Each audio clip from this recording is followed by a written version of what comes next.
Non bisogna essere ipocriti, prendiamo atto che il lockdown non c'è più. Scrivetela sta roba.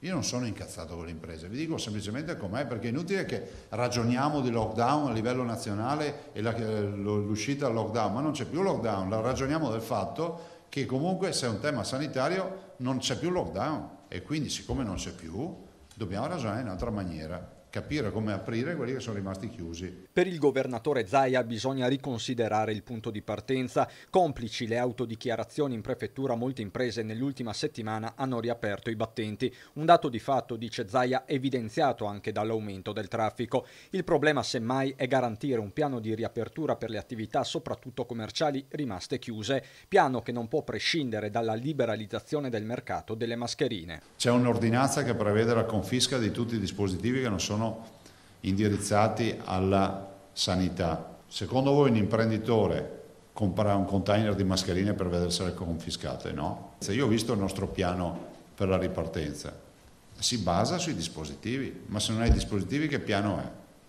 Se diciamo ai cittadini che devono avere la mascherina per uscire di casa e poi le mascherine non puoi comprarle al supermercato. Intanto arriva anche un chiarimento sui mercati alimentari all'aperto, tra i temi più discussi. Se qualche sindaco vi dice che io ho chiuso i mercati, dite che è una bugia, perché noi non abbiamo chiuso nessun mercato.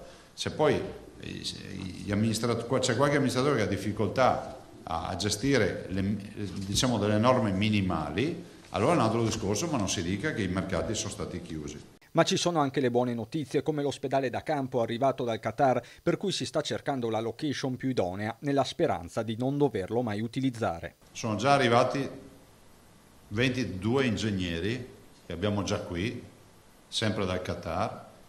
Tanto per darvi una dimensione, questo è un ospedale che coprirà un'area di oltre 5.000 metri quadrati, avrà 4 moduli, ci viene regalato e fornito di tutto, letti compresi. 400 posti letto, forse 500. E non si ferma nemmeno la macchina sanitaria regionale con la firma il 22 aprile prossimo dell'accordo di programma per il nuovo Policlinico Universitario di Padova. Anche questa è una grande partita sulla quale pochi ci credevano e nel mondo dell'ufficio complicazioni e affari semplici noi insomma siamo riusciti ad arrivarci, no? Sempre sul fronte sanitario potrebbe arrivare un riconoscimento economico per gli operatori in trincea, 1.000 euro come già deliberato dalla Regione Emilia-Romagna. Io ho sentito anche Stefano Bonaccini e mi diceva proprio stamattina che anche loro hanno utilizzato quota parte del riparto sanitario e poi con altri fondi propri. Noi assolutamente sì, però prima vogliamo fare un confronto con le parti sociali perché penso che sia logico.